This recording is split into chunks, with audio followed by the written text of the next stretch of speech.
Oh, this is exciting, but it's scary, but we'll do it. True. Very exciting. Very scary. That's my life in 2020. Well, that sounds like a good intro for a podcast. Well, welcome everybody to what I used to call Driving with Jugtown, which is no longer a relevant title because I literally don't really drive places to interview people anymore. So, whatever. Welcome to Jugtown Studios audio version. So, I'm here with a good friend, Jesse Puffenberger, who's the creator of Blue Mongoose Pictures, the master of awkward situations, and what other titles do you want to give yourself, Jesse? I like the Great and Powerful. The Great and Powerful. I feel like if you've seen any of my posts about anything on Jugtown Studios, if you follow Jugtown, you should know who Jesse is by now. But just to clarify for the human beings out there, tell us about yourself. What do you do with your life, Jesse? Well, my name is Jesse Puffenberger, like we said. I am the producer, director, founder is another word we could use for Blue Mongoose Pictures. So I like to do video and audio production. I've produced 19 episodes of an ongoing series based off of a popular British science fiction television show. What show is that? Doctor Who. I've been a huge nerd for most of my life. But on top of that, there's a film that's coming out based on that series. And then I've also produced a 30-minute radio drama that's been on WFWM radio up here in Frostburg, Maryland, as well as a short podcast called The Fakersons, which you've been a part of, Rachel. Yes. So I have to ask you, Jesse, how did this creative path start for you? What was like the first inklings of, you know what, I'm kind of crazy and I like creating things, or I enjoy acting? How did that start for you?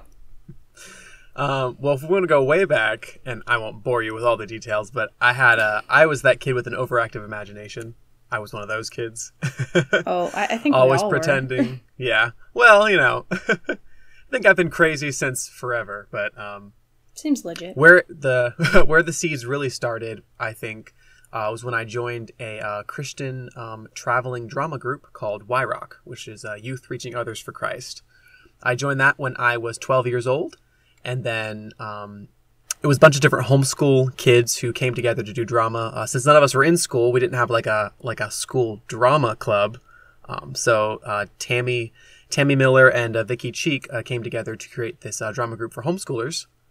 And we would practice skits and travel different churches and like other venues like schools and rescue missions and all these other places to put on skits and perform and do human videos.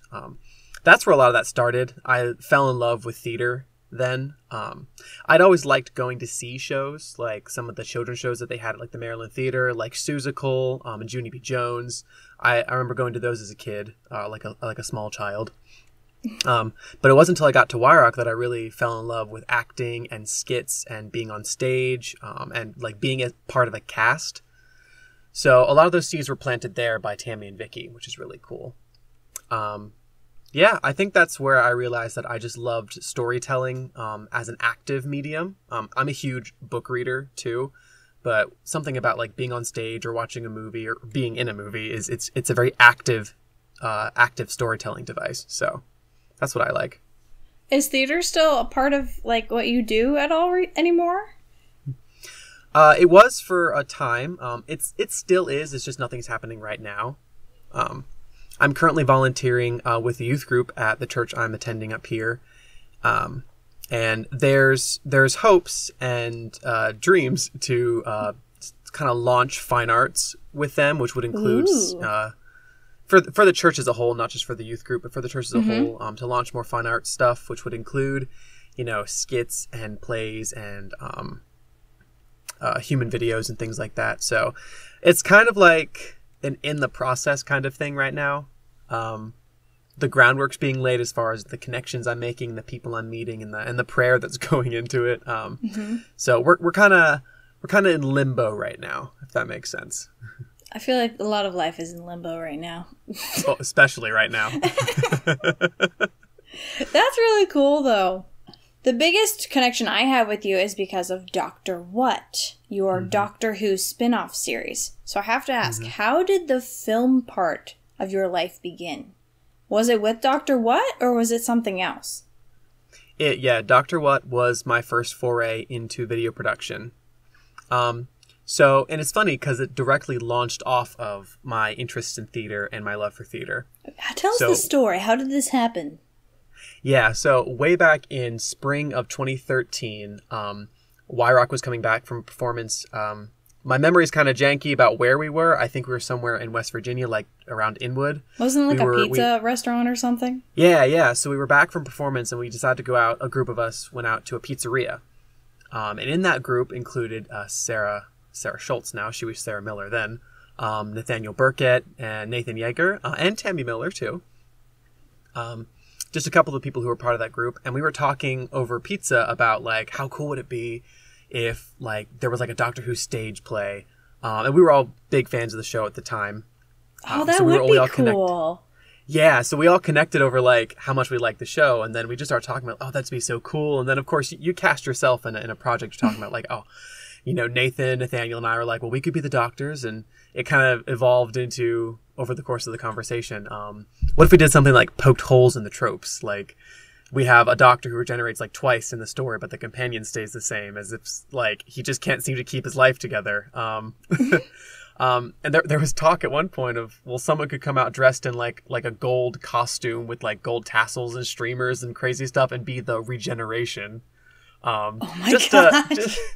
Just to make it more of like a was this like a comedy? The film version, or is this the stage version? This would be the stage version. Okay. Yeah, it started as a stage version. Oh my gosh. And like at the time, like in 2012 into 2013, I just gotten started watching the classic series of Doctor Who, which is the series that ran from the 60s through the 80s. Because I love old television, so when I discovered there was more to Doctor Who than what I had watched on TV up to that point, I was like, ooh. So actually, a lot of the series was more informed by classic Who than you might first realize on watching it. I was wondering, as you said that. Yeah. Interesting. Yeah. So after we left the pizzeria, I mean, obviously you talk about like, oh, it'd be so cool if we did a stage play. Like, and nothing's going to come of it because you spitball ideas. You talk about like, oh, if I made a movie. It was one of those conversations. You didn't think anything was going to develop from that. Right, yeah. But so it was a couple of weeks, maybe even a month or two later, we got into the production of one of my favorite plays that we did whenever I was in that group, which was a show called In Due Season. It was set in colonial times. I saw that one. Yeah, that's right. That was my favorite play that we did all around. I got to play a bad guy who had a redemption arc, which was kind of cool. That is cool. So it was during like the breaks of during that dress rehearsal that we started coming together as a group. Because like about a week before the first dress rehearsal, I had really just been like stewing on the idea. I'm like, okay, a stage play.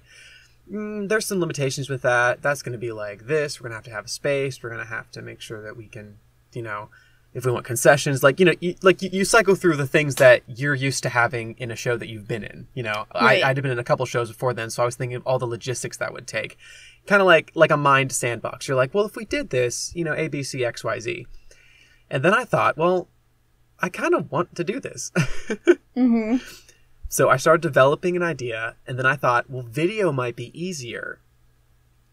So I wrote a script, which would then become With Watchful Eyes,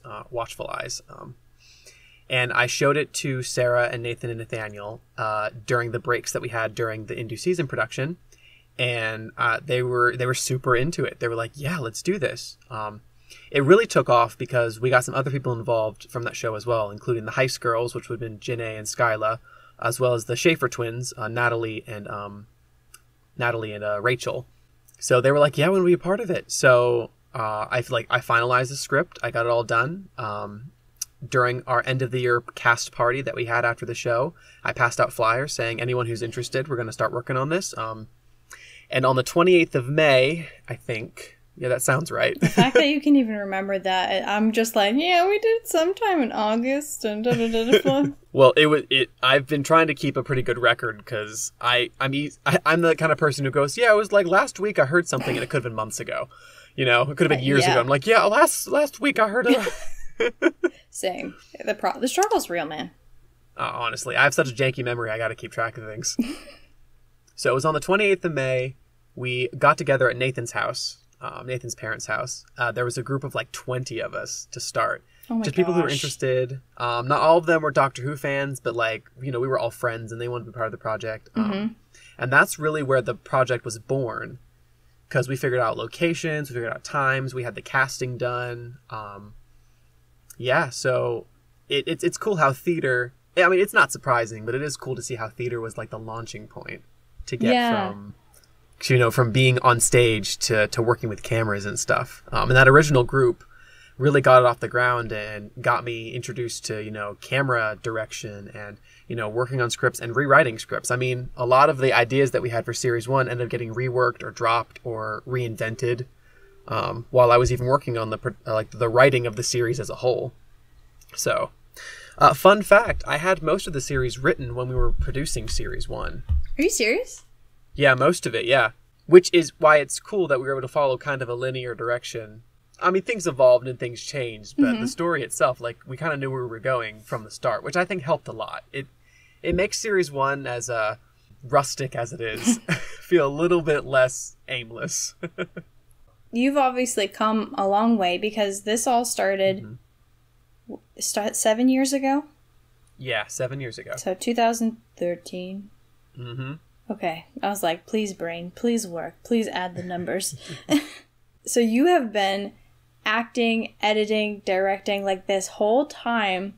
What are some like changes you've seen in yourself, in the cast, in your like approach as a director or actor over this time? Because I mean, I would hope you didn't stay the same. And... Oh, no. Me too, honestly.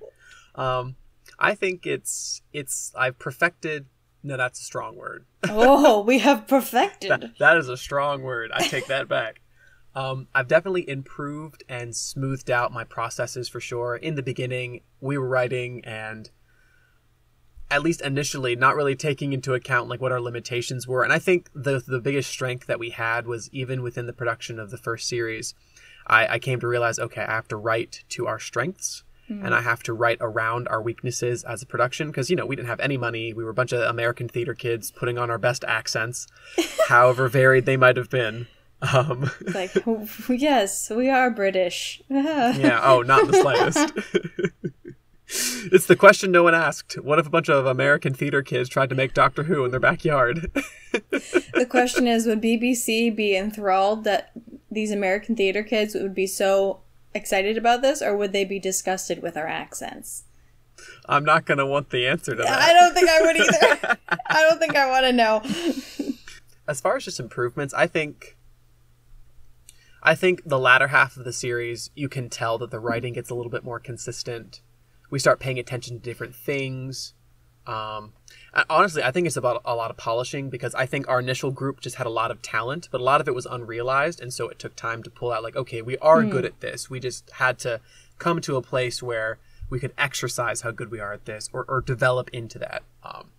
Like I've said it before and I'll say it a million times. Sarah is like the backbone of the series up to now just because she worked the hardest at improving her craft. She had, during the production of The Justice of Xanthos, which is our 8th episode of the series, she just brought her new camera and decided to play around with it. And it was not even the next episode. She was our camera director. We used most of her shots. She has such an eye for detail, too. She does. It's crazy. Like, we used most of her shots from the Justice of Xanthos production that she took because of how good they were. And we hadn't seen anything like that. I think that episode, you know, and the ones that follow it for sure, mark a turn in the series as far as the quality. Because she was behind the camera. We were doing handy cam after that.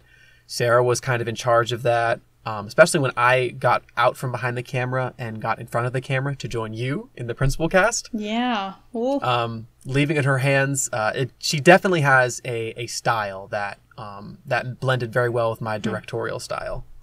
So before the Sarah's revolutionary handy cam detail work, were you guys just like popping up a tripod and being like, okay, let's act? Yeah. It's almost like a theater approach to film. It really is. It's like when you watch a recorded show rather than like a movie. There's a huge difference. I mean, we played some and we tried to be creative, but again, we were learning. That's the big thing. Like, I look back and I'm like, yeah, some of the stuff we did, it's a little cringy, it's a little slow. But at the same time, I'm kind of proud that we learned so quickly. Oh, yeah. Yeah. Because by the time we got to Nathaniel's stuff, when we were filming in 2015, we had markedly improved Were you our guys process. recording audio separately back then? It was all camera audio, which Okay. it's amazing that so much of it sounds, like, passable. No, it's true. It is. Sometimes it's scary how horrific camera audio can sound. Oh, and we had some horrific stuff. I mean, credit where credit's due. The original releases of the episodes, which have since been privatized. Haha. Yeah, I went ahead and was like, so like I made these episodes with a vision in mind. And then we released them, in 2015, 2016. By the time it came to the third series, I had done the 2017 edits of the original 12 episodes. I remember that, yeah. Yeah. And I want people to count those as like the OG episodes in the sense that they match closer to my vision. Because in editing, and that's where my editing muscles really got flexed, was when I got to go in and I got to take all the footage and audio we did have and like make it the best that it could be. Instead of what I'd done previously, which was a lot of just learning how to use an editing program while I was editing and releasing. And that's hard when you have like this big dream project in your head, but you're just starting out. And looking back on it, you realize I literally destroyed my dream project because I didn't have the skills I needed to accomplish it at the time. Oh my gosh. It's amazing because series 3 is the best looking of the 3 series. Just because our visual style we had kind of discovered, and there were some off key or offbeat visuals that we had even in that series, but they were few and far between, I think. And a lot of it is owed to Sarah, and just again meshing very well with my vision. And my vision had finally found a way to get out of my head and into a tangible place. I think that's the hardest thing. You can see it in your head, but having the vocabulary and the ability to translate that to your crew so that they can create it for you, that was a big hurdle to overcome. And once we did it, I think things got really, really good. What are some small things that you learned that helped you as a director? Honestly, I think it was just consuming more of the medium itself. The more television I watched, the more movies I watched, the more I paid attention. That's the thing. Once I started working on Dr. What, I started paying attention to what people were doing, like in Hollywood. Like when I watch a movie I really liked, I'd look at it and be like, okay, why do I like the way this looks? And being able to pinpoint that, and be able to access that vocabulary by looking online, watching videos about it, watching like YouTube, people on YouTube like dissect and deconstruct what these directors are doing, what these writers are doing. That was a big thing for me. Definitely huge. And then I went to school for 2 years for mass communication with a focus in video and audio production, which lent itself to the last 2 years of development because then I got a more expanded vocabulary. I got to work with people who had been in the industry before. One of my professors who I had like 4 classes with over the duration of those 2 years, she had worked with Discovery Channel in the documentary section, so she knew what she was talking about, and she made things very accessible for us. So it wasn't all like this. It wasn't like we were reading like textbooks and having to. It wasn't dry. It was a very tangible, accessible way to figure out how these things worked and why things that look good.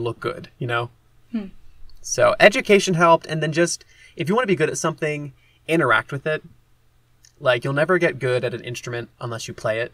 So you're never going to get good or get any better at doing video production until you do it and you keep doing it and you kind of learn from your mistakes. It's a muscle. Yes, it is. But Dr. What obviously has come a long way, and there's a film coming out. Well, you don't call it a film. It's an 85-minute special for Dr. What. It's a film. It's a film. I call it a movie-sode because we're counting it as episode 20, just because I like round numbers. True. And it is a direct continuation of the first 19. The 19th being the prequel that came out earlier in June of this year. This is the big thing. It's called Fracture. Yeah, so it's coming out July 8th. I am super pumped for everyone to see it. I'm excited for y'all to see it too, who worked on it. Oh my goodness, yes. I mean, none of you have seen footage from this. I'm the only one who has seen footage from this. Yeah, so. Jesse. Oh, for those of you that don't know, I feel like I should clarify. I played Eliza in the last, season or two? Mm-hmm. Was it two? Season and a half? You played Eliza Douglas, our principal companion from episode 10 onwards. Until principal the companion. Well, I mean, you were the main girl. I feel very honored. I got to wear a wig, guys. It was so exciting. I like wigs. Wigs are fun. And she, for those of you listening, she transforms to a completely different person when the wig and the glasses go on. Like, it's true. So strange. It's like you're a shapeshifter. You put those things on, and even like when we're on set and you're yourself, you're not in character, you really are a different person because the visual is so strikingly different. Because Eliza's got a bob of dark hair, she wears glasses, and you've got your blonde pixie cut and no glasses. So there's just this whole like Disney transformation. Well, who was it? Was it Nathaniel? There were a couple people that met me in wig before they ever met me out of wig. And so I think there was someone that honestly didn't recognize me at first when they saw me out of wig. And my own parents didn't recognize you out of wig the first time they saw you out of wig. My own mother-in-law saw a picture of me in wig and was like, she was wearing the same dress as Rachel in that other photo. Oh my gosh. And then my husband Brett was like, that is Rachel. It's incredible. And I think that was a huge advantage for you because not only did you like get to slip into a character when you're on screen, but you get to put on a whole ensemble that really made you feel the character. Even when you weren't reading your lines. Yeah. I think that helps a lot. And I don't know why, but I am way stiffer on camera when I am more myself. Yeah, you really loosen up whenever you've got the whole ensemble on. I think, honestly, it's like a psychological thing. You put on the wig and you're like, I'm Eliza right now. So all of your, like, I guess maybe all of your stiffness goes away because Eliza's not stiff. And you've got that kind of, like, that connection in your brain to that. Well, and I can hide behind Eliza. Nobody's, you know what I mean? It's kind of, that sounds terrible, but it's true. It's like putting on a mask. Like, okay, I have my Eliza face on now. We're good. Yeah, I mean, I think it worked out really well. I'm glad we went the wig because, and you might not know this, but there was a girl who was a part of our original meeting way back when who was meant to play Eliza. This. Yeah. Yeah. Her name was Becky, and it just didn't work out. By the time it came for us to film stuff for Eliza in the Phantom Chaos 3-parter. Becky, I think she had her kid by then. She had her first kid. That would be a little time consuming.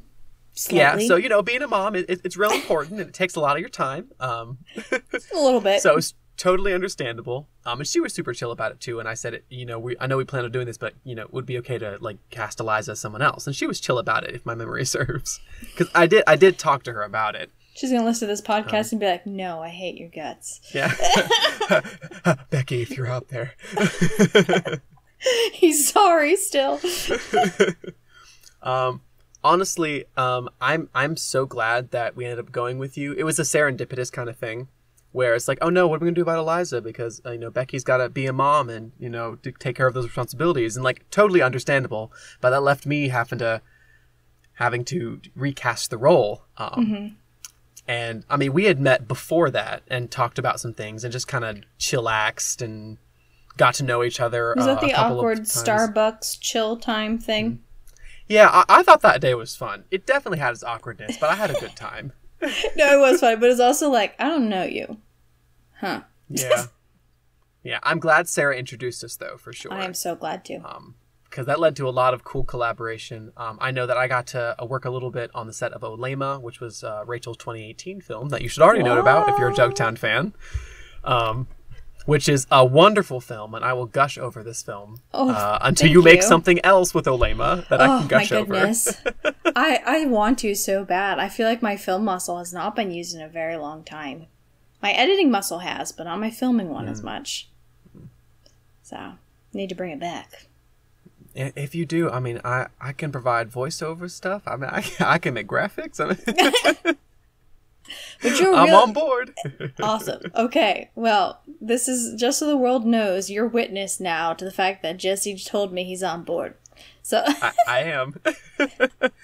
But no, that meeting was definitely a huge blessing, and a blessing of things that came after that. Because we cast you as Eliza. You had your audition at Sarah's house. In my head, I'd already cast you. Literally, I could not remember the audition. I don't even remember doing that. It was at Sarah's house? It was at Sarah's house down in their downstairs room. We had you read from... It wasn't the whole of the Painted Prison, but we had you read some of the longer scenes from the Painted Prison opposite of me. And honestly, it was a great audition. If you don't remember it, that means it was probably good, because if it was really bad, you would have remembered it. But it was really, really good, and I was like, this is it. And honestly, casting you kind of changed the direction, because the people can really inform the role. Yeah. That's not a surprise, but casting you also helped me to be like, okay, now I kind of know how to direct you, because your version of Eliza was only a little bit different than the written version. And I liked what you were bringing to the role. In fact, you brought a lot of warmth, where looking back at some of the scripts now, I think Eliza was a little bit stiff, a little bit aggressive. Whereas casting you in the role, you brought like a natural warmth that's just a part of who you are as a person, and you added that in there. I'm just a fuzzy koala bear inside. Yeah, you made Eliza a fuzzy koala bear too. Koala bear on the inside, cactus on the outside. Yeah, I don't know. You also brought a lot of sweetness to her character, because one of the things I was really trying to focus on when we started filming with you, with just that series, is I want to make sure Eliza's a likable character while also maintaining these flawed traits. Because you want make sure you want to ride that line safely between like having a character who's flawed and having a character that the audience will still like. That is a balancing act. That is for sure. It is definitely a balancing act, and I think we did it really well. Your character evolution from episode 10 up into the movie, I think, is one of the best things I've written. So, I'm like, honestly, I'm just thankful that I had the honor and privilege of doing that, because it's been so cool being a part of Dr. What, especially in the phase where everyone had learned so much from the beginning, and I got to jump in on that and kind of like a free ride, like a free roller coaster ride. It's like, this is great. Yeah, you really reaped the benefits, and so did I, really. Way back in the beginning, we had like kind of set a timeline for ourselves, like, okay, Nathan's first, Nathaniel's next, and then Jesse will be last. And I stuck to that, and because I don't want people thinking like I saved the best for last, like we all learned and now I could look the best on camera. Oh, the truth comes out. But that was the timeline for us, so you and I both reaped the benefits of a lot of trial and error that came before us as actors. I mean, I was in the trial and error as a producer, but as actors we definitely got to reap those rewards of Dr. What's just drive to do well. I mean, honestly, the principal thing about Dr. What is that we never lacked ambition. This is true. You know? I can see it. Yeah. Yeah. We always had ambition, which I think is hugely important, because you can write to your limitations as far as like, okay, we can't set up a set with a green screen on an alien planet and do all that. We can't have these huge automated... We can't do Jurassic Park, okay? We can't have huge animatronic monsters. We can't? Like... Not with this budget. The budget is zero. Let's be honest. The budget was in the negative. Yeah, because we were spending our own money on it. But we never lacked, I think, ambition in trying new things. Like, we tried out green screens. We tried out using a separate audio interface outside of the camera audio. You know, we tried to make our stories be, if not more complex, but more compelling.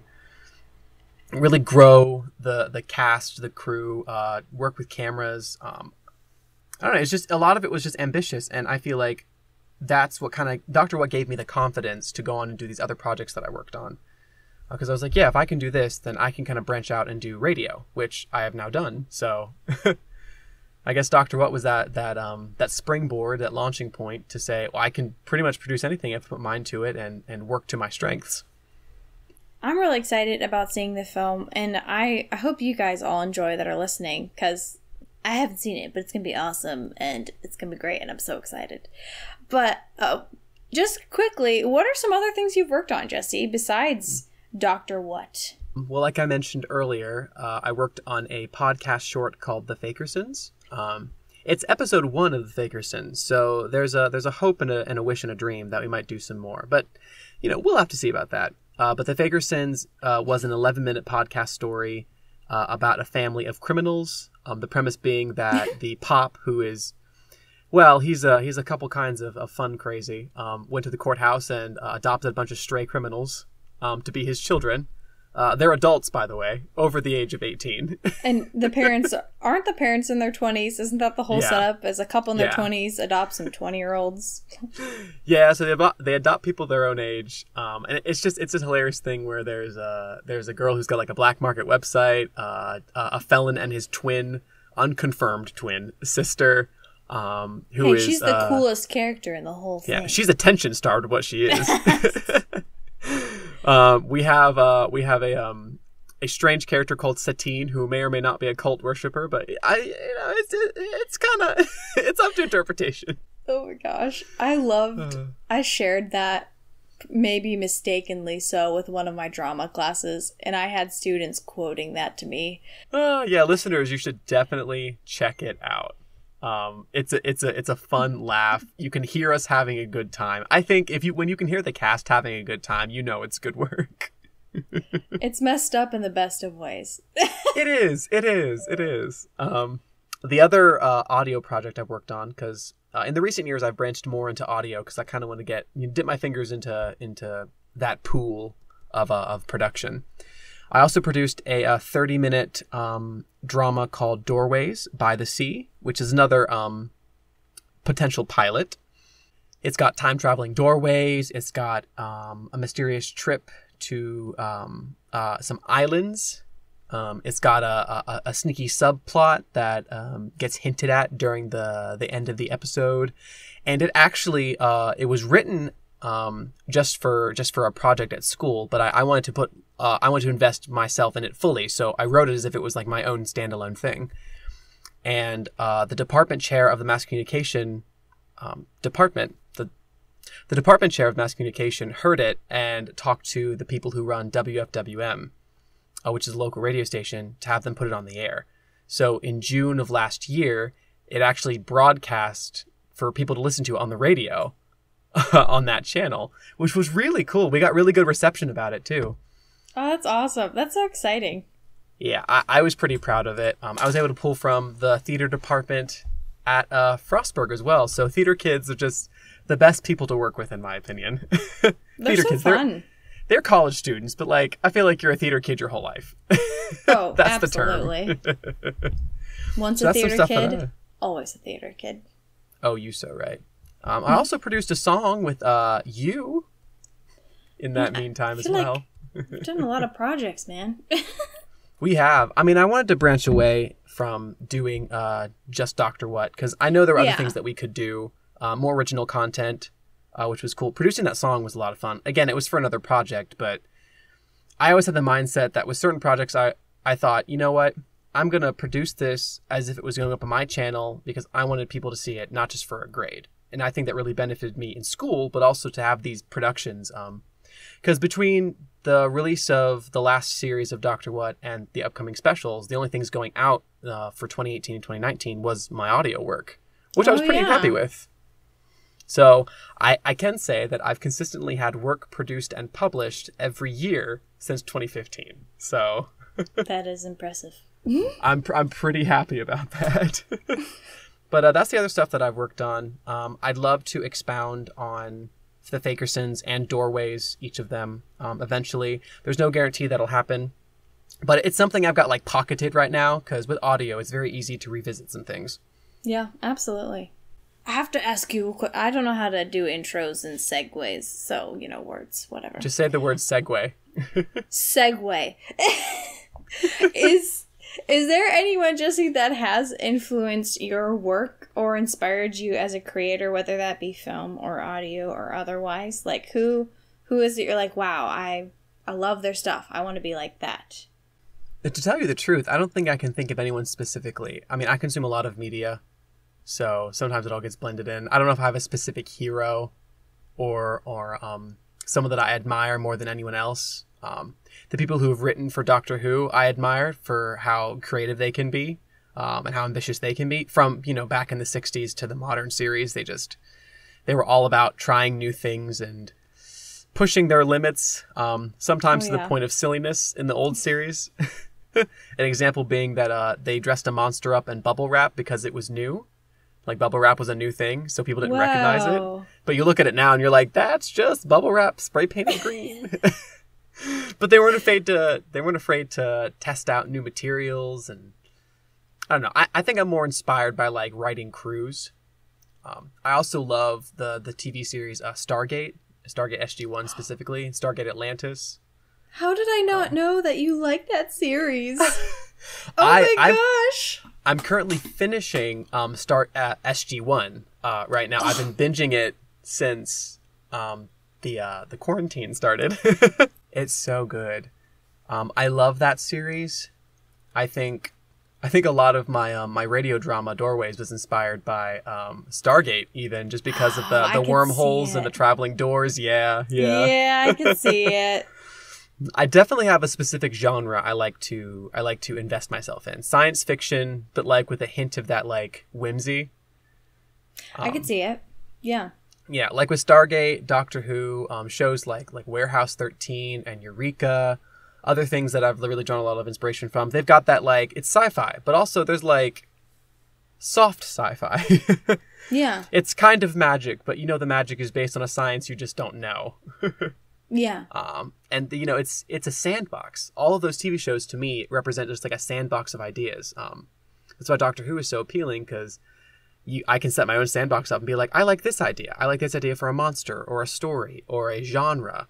Because some of those TV shows can play to almost any writing genre that's out there, whether it's like a ghost story, or like a hard science fiction, or like a high fantasy, or like urban life. I don't know, just like it can touch so many different genres. So there's so much you can do. That's kind of why I think we were so successful with Dr. What, is because we really could do whatever we wanted, because it's such a flexible medium. You've got the Time Lord, the companion, and the spaceship, and you can go anywhere, even if it's like a weird kind of somewhere. So I think TV shows and concepts had more of an effect on me than like specific writers or directors. I have a huge respect for the visual style of J.J. Abrams. He's the lens flare guy. He's the guy who plays heavy with lens flares in like the Star Trek movies that came out the past couple of years. He's that guy. I think I haven't looked into directors as much as I should, but I feel like I've always seen the jokes about J.J. Abrams being all explosions. Yeah, well, but that's what I like. Like, I don't know, I'm surprised there weren't more explosions in Dr. What then. Well, if we could. The only explosion we could have was the puff of smoke that Nathaniel created for the one episode, which took us forever to make. I just think visually, I like visuals that can, like, without feeling like a tonal whiplash, they can go from light to dark like that. Like with a snap. I would snap, but I don't want to overload the audio. Runs back 5 feet and snaps. Yeah. Okay. But I love that because I think visually, like I said, Eureka, Stargate, the Star Trek movies, the modern ones, Doctor Who, of course, they have such beautiful visuals. The way they play with colors. Because I studied design before I studied video and audio production. So Oh, I had yeah, a lot of work into graphic design and stuff, which really lended itself to my editing skills because I could look for what looked good. I could play with color theory. A lot of recoloring would happen when editing just any of the video stuff we had, because cameras would pick up light differently. Some of the coloring was slightly off because we only slowly figured out how to match color up. Well, it shows. Like, you can tell you put a lot of effort into the coloring and to how it looks.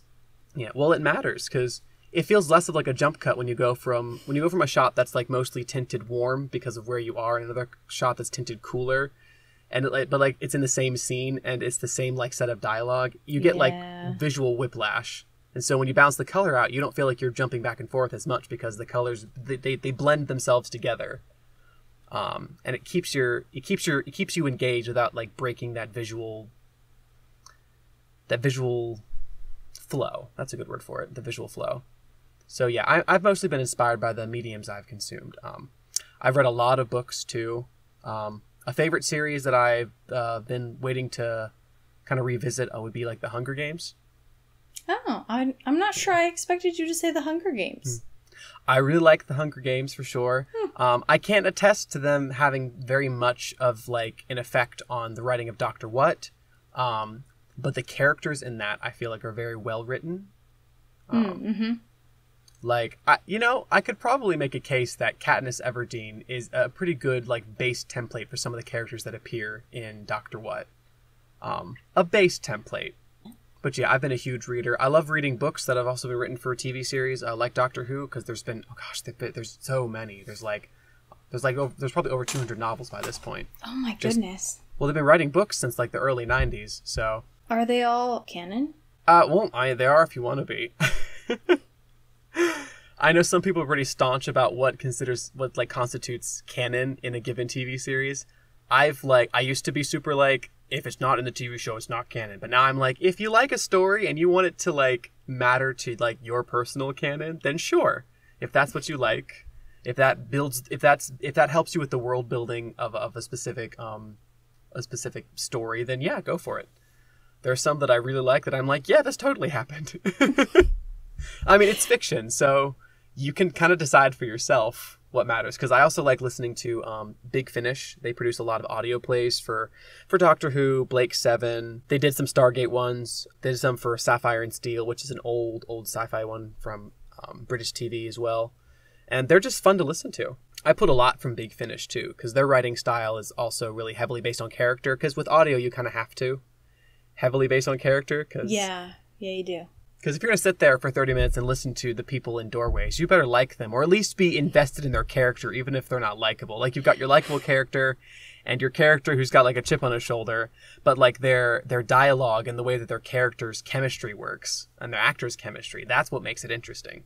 So something that comes up a lot on set and in Dr. What, or any production, honestly, is the fact that I think most of us on set were believers and are believers. Mm-hmm. How has your faith affected your work as a creator? Well, you'd be right. Most of the people who have worked on Dr. What from the beginning have been believers. We have had a couple people who came on who I don't think were believers, or they were the kind of believers that believed in God but weren't like churchgoers or followers. Those kind of people, which, I mean, we welcome people, honestly. I guess I should clarify for those of you that are listening, what we mean by that is believing in Christ. Like, I feel like that could sound like a cult. They're not a believer. Shun the not believer. No. And yeah, no, it's true. I feel like the set was always so warm and welcoming that like... Yeah, well, that's what I wanted. And, you know, to answer that question, like, how did that affect it? That's really what I wanted. From the very beginning, I told myself, and I prayed and talked to God about it, and I wanted this set to be a place where we included God. I mean, you look at Doctor Who and you look at Dr. What and you're like, okay, this isn't exactly like an episode of VeggieTales. They're, you know, where is God in the script? But my view on it was that we want to include God in the work that we do. Because, you know, whatever you do with your hands, do with all your might. And I mean, you can involve God and invite him to be a part of your project, even when it isn't like directly talking about him, even when it isn't, you know, evangelical or so I don't know if evangelical is the right word, even if it's not like a platform that you're using to talk about the Bible or about God. and about faith, you can still include God in the work that you do. It's like when you go to work, if you're an accountant, you can pray, Lord, be with me as I crunch these numbers. I mean, the same principle applies. God made numbers. Yeah, God made numbers. I don't know why he thought he needed to do that, but I've never been a math person. I've come to find out that the whole world runs on numbers, like all of science and everything. It's like, whoa, God loves math. God loves science. What? Well, he can keep it. But every time that we had a film day, I don't think there's ever been a time where we've forgotten completely. I remember a couple times we were like, we didn't pray. Yeah, so we would pray on set and ask God to be part of what we were doing and to bless it and to bless our work and to bless our fellowship and to help us have fun. I always prayed, Lord, let us enjoy, each other's company today, because I wanted the set to be in a warm, welcoming place. I want us to laugh while we're on there. I mean, of course, there's time when you have to say, okay, let's calm down and actually get through the scene. Let's rehearse the bit again. But you don't want it to be so stiff that everyone's not enjoying themselves, because the more that the cast and crew are enjoying themselves, the more it comes through on the camera. I mean, you exude energy when you're having a good time, and that's what you want whenever you're filming. So we definitely prayed that God would bless what we were doing and bless the people who would watch it and be a part of it. And there were some times where we'd stop in the middle and be like, we didn't pray. And those were always times when things were kind of going rough and we couldn't get the things set right. And then we prayed and then things were more or less fine. So we kind of set this precedent. So if we forgot to pray, God would let us know. Like, by the way, your priorities are messed up.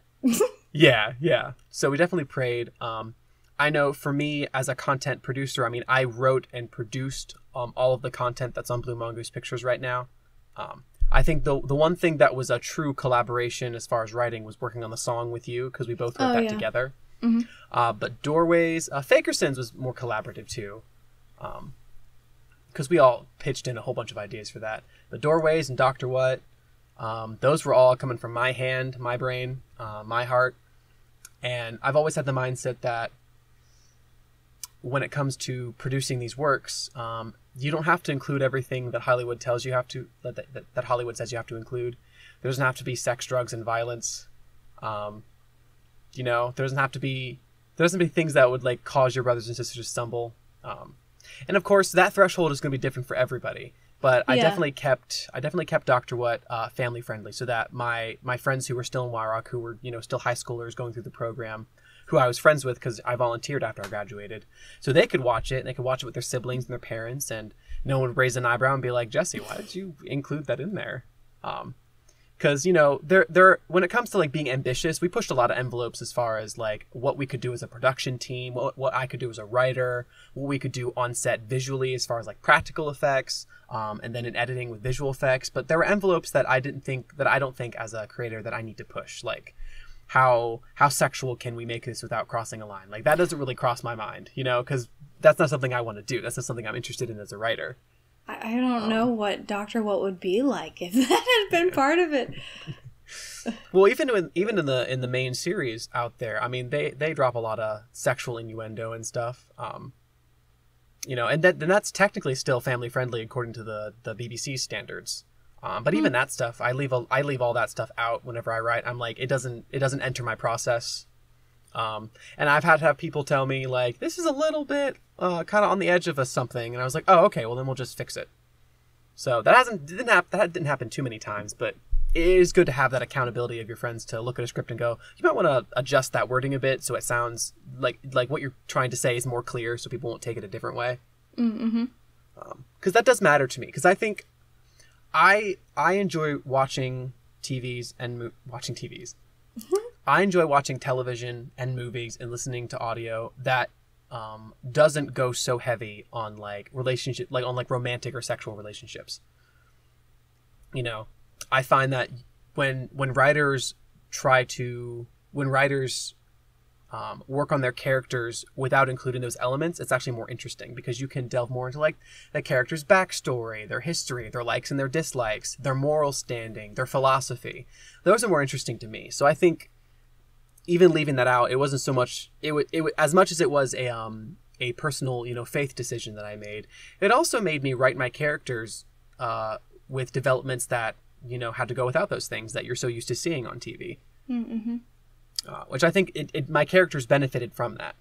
I think they were more interesting because they weren't obsessed with romance, if you want to put it even at the base level. We had some like romantic touches in some of it, but really the focus was always on like the journey the characters were taking, the relationship between the Doctor and the companion, which varied from, you know, character to character. Mm-hmm. And I think we're far better for that. And it is a personal decision that I made when doing that, and it's one that I continue to make. Yeah. And I think it served you well, especially if that's, I mean, if you're not naturally interested in that route anyway, you kind of serve to your strengths and what you could do to the best of your ability. Yeah, and you want to set a good example too. You want to put your best foot forward as like, okay, this is what I believe about relationships, about like how people relate to each other, what people think, how to deal with these philosophies. I mean, a lot of it is informed by what I believe in and by my personal choices. And I think that, or at least I hope that, in what I've written is like putting my best foot forward about who I view myself as and how I view the world. Yeah. I think a lot of people, when this is depending on how you grew up, you may or may not relate to this, but I think a lot of Christians think that when you're going into the creative field, that it has to be this blatant, we're going to make every movie and every show about Jesus. When you are creating in a way that honors him, it's already about Jesus. Whether or not he's specifically in it. It's like an act of worship because we create because he created, you know? Exactly. I love that line of thinking because, like, even when it comes to theater, I love doing some of the shows that I did that weren't about Jesus. But I put my best foot into it. I put my best work into it. I did 2 shows while I was at Frostburg State University, and I enjoyed doing them. I put my all into them, and that's the way that I honored God through that, because they weren't Christian productions. They were put on by the school. Not that that really means anything, but, you know, just like the people who were in the show weren't believers, or they believed something completely different than what I did, but I put my best into it. And I made sure when I auditioned for it that it was a show that I wanted to be a part of, that the content was something I was comfortable being in. Because there are shows that department would put on that I'm like, this isn't really my speed. There's like stuff in here that I don't like. There's stuff in it that I'm not comfortable being on stage doing myself, you know, the roles that I don't want to play. So, you know, I was able to really kind of filter that for myself, but I still, you know, played a part we did children's shows, or we did family-friendly shows is what I was a part of, and I loved doing those. I got to meet great people. But yeah, if you view through the lens that you create because your creator created you to create. Yeah. I think that's the best way to live as a Christian. And sometimes I do get tired of some of the cheesiness that we get with some like heavy Christian material. Some of it's really great. Some of it can be so corny. We've come a long way. We have come such a long way. My gosh. Like Adventures in Odyssey is a great example. They've been good forever, but they're good because as much as they have a Christian message in their shows, they also have a lot of humor, a lot of character development that's long-term. I was going to say, character development is hardcore in Adventures in Odyssey. So long-term. Some character development was over like years at a time with some of those characters. I mean, heck, VeggieTales had a lot of humor too, you know? Oh and some goodness. of those some of those VeggieTales movies, they some of them boiled down to even just like good moral lessons rather than like this is a Bible story, you know, talking about like being kind and things like that. We have come a long way, but there's so much corny material out there that just doesn't resonate with me. I like material that makes you think. I like material that like causes you to ask questions about the world. Material that drives you to not so much question God, but to interact with God and say, well, why is this the way it is? Can you lead me to an answer about this? Opening up the Word to say, okay, well, why is this the way it is? Or why do I think this? And why should I change my mind? Or why should I reinforce this way of thinking? And a lot of like non-Christian media can still do that for you. Yeah. Yeah, there are plays that I read in college that weren't written by Christian people with Christian principles in mind, but they're good plays and they ask provoking questions that I think we need to be challenged with. You can always learn from anyone you come across. I like to reference it as finding that nugget of gold. When I went to school, I don't think I had any teachers who were believers. And there were only a few of my classmates who even believed in God. But they taught me some really valuable stuff for my trade, and even about myself, really, just because of the way that they challenged me to kind of be introspective about topics and things like that. And it's finding that nugget of gold, because all truth is God's truth, you know? Yeah. If it's true, you know, if it is a fact, if it is a true thing, God is truth. So when a teacher who isn't a believer teaches you something true, that is that nugget of God's wisdom in there. And you have to be willing to open up your mind to hear that. You know, guard your heart for sure, but you can guard your heart and keep an open mind at the same time. And that's what I've really strived to do as I've gone out into the world and, you know, left my parents' nest and gone out and become an adult where I interact with people who, you know, don't subscribe to the same beliefs that I do. That's awesome. That's an awesome way to look at it, finding that nugget of truth everywhere you go. Mm-hmm. That's cool. Mm-hmm. So, do you have any big dreams or plans on the horizon, Jesse? Or are you still... Well, I guess you have big plans. Maybe not necessarily film, radio plans. Well, I mean, I am getting married. I'm getting married in August, and I'm very excited for it. Your invitation should be coming in the mail, so... Oh, all the excitement. All the excitement. Yeah, so I'm getting married, starting my life with my wonderful wonderful wife-to-be, Gabrielle. We're excited about that, and nervous too, but I think that's a given. Oh yeah, it's a big deal. I mean, if you're not a little bit nervous, something's wrong. Yeah. As far as on the media side of things, I mean, like I said, I'd love to pick up on Doorways or Fakersons again, or both.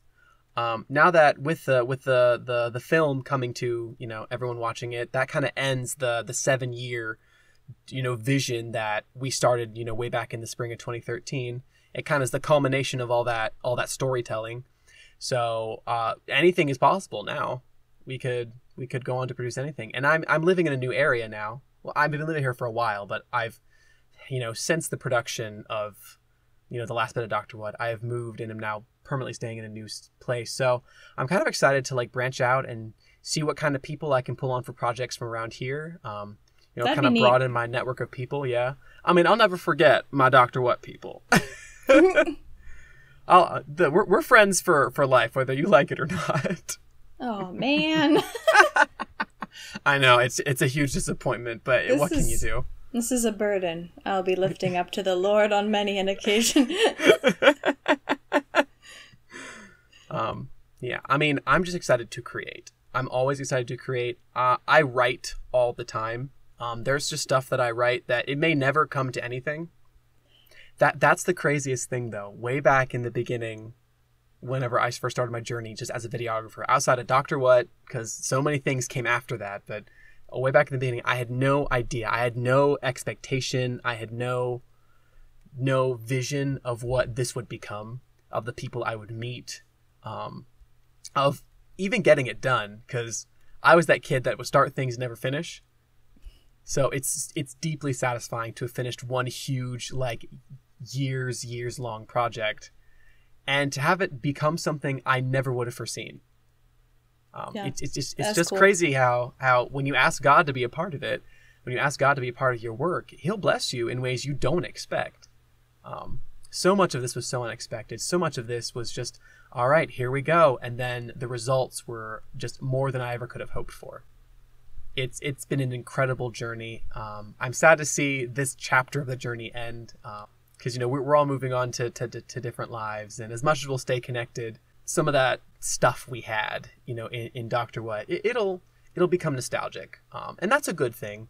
As much as it is sad to close that chapter, it's cool that the opportunity to open up a new chapter, meet new people, do new things, explore new ideas, and inventing new ways to push the limits of what I as a creator can do.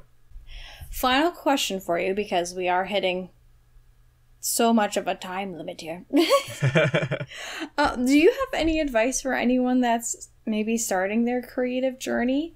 Maybe they're that kid in middle school or high school that is sitting at a pizza shop right now with friends talking about a crazy idea. What advice would you have for that person? Don't be afraid to try. You know, we tried a lot of things. A lot of things didn't work. A lot of things did. If you've learned anything from this whole interview, it's invite God to be a part of it. Mm-hmm. You know, if you're a believer and you want to go out there and create, pray about it. Say, God, I want to do this thing and I want it to honor you, whatever it is. If you want to go out and produce a short film that's set in like a fantasy land that has no mention of God, Jesus, the Holy Spirit, invite him to be part of that. You know, invite him to check your heart on what you're doing too. You know, and just don't be afraid to dream. Don't be afraid to try. One of the things that lent to our success, and we're not huge, we're not famous, but one of the things that did lend to the success of the project just overall is that I had a core group of 2 to 3, sometimes 4 people who believed in the project as much as I did and wanted to get it done. And those groups will change over time. But if you can find a group of friends, of people that you care about and that you trust, who are just as on board and in it to win it with this project as you are, you will succeed. But it all does start with God. Yeah, start with God. You know, develop your core group of people, and don't be afraid to try, and don't be afraid to make mistakes, because mistakes are the best learning ground. Amen. The best proving ground is to make the mistake, accept it for what it is, and do better next time. You know, don't agonize over what you failed to do, but learn from it and push yourself past that into something successful. You know, and it takes hard work. A lot of our time was eaten alive by Dr. What, and it was worth it for what we created. But don't be afraid to work, you know? Expect the work to be hard, but rewarding. Definitely rewarding. And play to your strengths. If you've got a favorite TV show or writer or movie and you love that genre, or if you want to create something, a fan film like we've basically been doing for 7 years, don't be afraid. You know, being a nerd is cool now, so... Funny how that happens. Isn't it, though? You know, if you love something and you want to create and you've got ideas in your head, write them down, share them with your friends, invite people to be part of your creative process. Just add God to your creative process, and just don't be afraid.